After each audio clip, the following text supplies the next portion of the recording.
Dimanche 13 janvier. Le pire chez mon père. Il n'a absolument aucun sens du rythme, ce qui n'aurait aucune importance s'il ne persistait pas, malgré son grand âge, à danser aux fêtes et aux mariages. Pire que ça, un jour, il a commencé à jouer sur une guitare imaginaire au beau milieu d'un magasin de disques.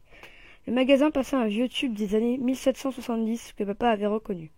Il s'est mis à s'agiter comme un malade, sans prendre compte que le fait que je me tenais à côté de lui. Plus tard, il m'a expliqué que, dans sa jeunesse, il avait fait partie d'un groupe pendant quelques semaines. Ça défie l'imagination, vraiment. Le pire chez ma mère. À certains moments, elle pète complètement les plombs. On ne peut jamais prévoir quand vont avoir lieu ces crises. La plus récente s'est produite alors que je regardais tranquillement la télé. Tout à coup, elle s'est plantée devant l'écran avant de se mettre à divaguer. Ne me dis pas que tu regardes ces absurdités. Tu ne crois pas que tu auras des choses plus intéressantes à faire? Elle a continué comme ça pendant plusieurs minutes, mais je suis resté calme et patient avec elle et, au bout d'un moment, elle est redevenue elle-même et j'ai pu reprendre mes activités, à savoir somnoler devant la télé. Conclusion. Après avoir été témoin durant toute une soirée du comportement pathologique de Mike et Prue, je suis forcé de reconnaître que mes parents ne sont pas si mal que ça. Ce que je veux dire, c'est que Mike et Prue sont sans cesse sur le dos de leurs enfants. Tu t'imagines passer une journée entière avec eux? Non, cher journal intime, n'essaye même pas. Tu feras de terribles cauchemars. Lundi 14 janvier. Aujourd'hui, je rapportais à ma mère une de ces étranges barres aux fruits secs, aux amandes et au chocolat. Elles étaient en promotion, alors je lui en ai acheté une. Elle était folle de joie, et avant que j'aie pu réaliser ce qui m'arrivait, elle m'a planté un énorme baiser baveux sur la joue.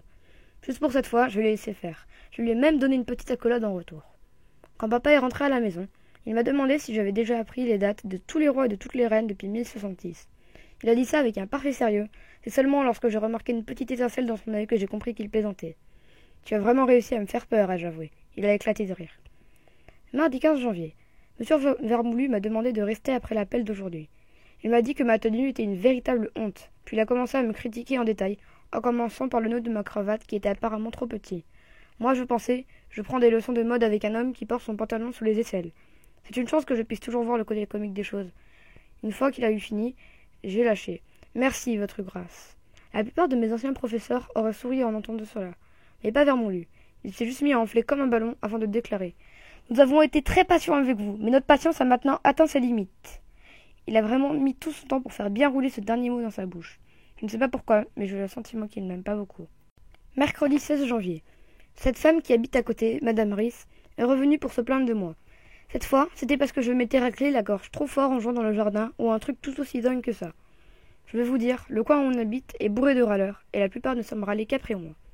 Maman a cependant essayé d'être gentille, elle lui a offert une tasse de thé. Madame Rhys s'est assise dans la cuisine en soupirant, qu'elle était vraiment débordée en ce moment, toujours obligée d'emmener Olympien ici ou là, à ses leçons de musique, à son club d'éveil artistique, ou encore à ses cours de notation. Pourtant, on a beau faire tout son possible, on a toujours l'impression qu'on pourra en faire plus, n'est-ce pas? A-t-elle conclu. Mais elle s'est remise à soupirer de plus belle. J'ai filé à l'étage pour travailler mon imitation de Vermoulu. Vous pouvez considérer ça comme ma petite vengeance. J'ai mis du temps avant de réussir à faire sa voix, mais je crois que j'y suis arrivée maintenant. Si j'étais mon propre juge, je dirais que c'est une excellente imitation. Jeudi 17 janvier.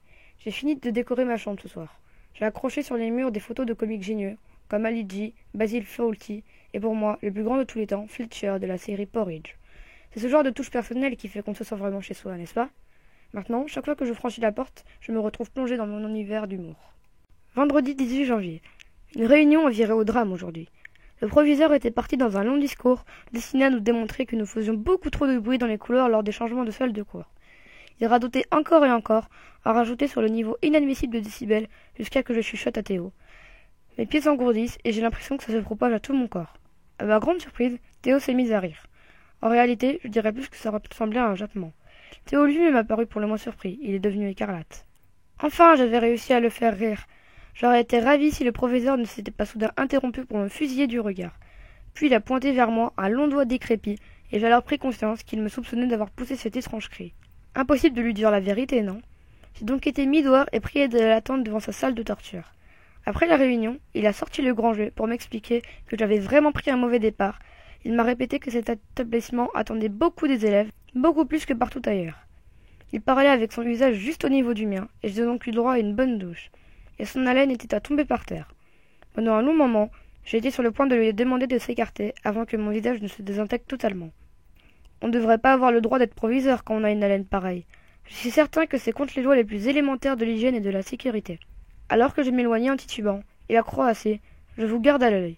Tant qu'il ne me parle pas sous le nez, c'est tout ce que je demande. Samedi 19 janvier, 18h30. Ça dit, ils sont parmi nous. Au plus tôt, ils arrivent. Mike et Prue, plus Libby et Théo, sont attendus d'une minute à l'autre.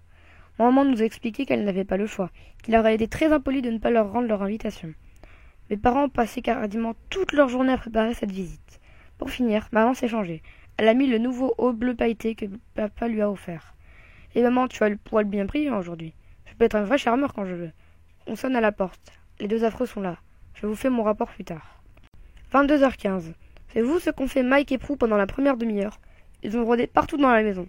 Vous y croyez, vous? Puis Prue a demandé si elle pouvait aller jeter un œil là-haut, et ils sont montés en convoi tous les deux.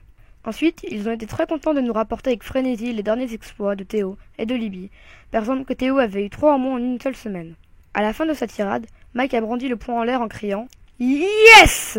Puis il a continué sur le sujet. Nous sommes très fiers de ça à moins, mais nous ne voulons pas que Théo s'arrête là. Nous ne voulons rien d'autre que des A nets et sans bavure, n'est-ce pas? Prue s'est agité, faisant cliqueter tous ses bijoux pour marquer son approbation. Il ne faut jamais se satisfaire de ce qu'on en a, s'est échauffé Mike. Il faut toujours aller au-delà de ses limites. Puis il a poursuivi. Je n'ai jamais eu réussi d'examen de toute ma vie. J'ai fait de mon mieux pour paraître surpris. Et vous savez pourquoi? Suis retenu de ne pas répondre parce que tu es stupide. Parce que je n'ai eu personne pour me pousser et m'encourager, a-t-il finalement expliqué. Mais ça ne vous a pas empêché de bien réussir, est intervenue ma mère, encourageante. Il s'est incliné dans un geste majestueux. Mais si j'avais eu quelqu'un derrière moi, j'aurais pu faire vraiment quelque chose de vraiment, vraiment grand. Voilà pourquoi, depuis la naissance de nos enfants, nous les avons toujours poussés et stimulés, nous voulons leur bonheur par-dessus tout. Il s'est tourné vers Libby et Théo. N'est-ce pas? Oui, ont-ils répondu en chœur, comme s'ils avaient répété cette scène de nombreuses fois, ce qui était peut-être le cas. Et peux-tu nous répéter ce que tu as dit la dernière fois, Théo, a repris Mike, sur tes ambitions pour l'avenir? Théo a évité mon regard avant de marmonner quelque chose. Vas-y, dis-le tout fort, mon garçon, parce que tout le monde doit l'entendre, a rugi Mike. Je veux devenir directeur d'une entreprise avant l'anniversaire de mes 20 ans, a répété Théo en fuyant toujours mon regard. Alors, qu'en pensez-vous? S'est écrié Mike gonflé d'orgueil. Puis il s'est tourné vers moi. Maintenant, Louis, à toi de nous dire quelles sont tes ambitions. J'ai réfléchi à la question. J'ai une ambition démesurée. Avant l'anniversaire de mes 20 ans, j'aimerais pouvoir devenir plongeur dans un grand hôtel. Mike m'a fixé avec un désarroi palpable pendant plusieurs instants. Puis Théo a posé son fameux jappement et son père a lâché un petit rire forcé. Après coup, maman m'a demandé un peu fâchée. Pourquoi tu dis que tu voulais être plongeur? En parlant de questions idiotes. Pour rire, maman. Pour rien d'autre, ai-je répondu.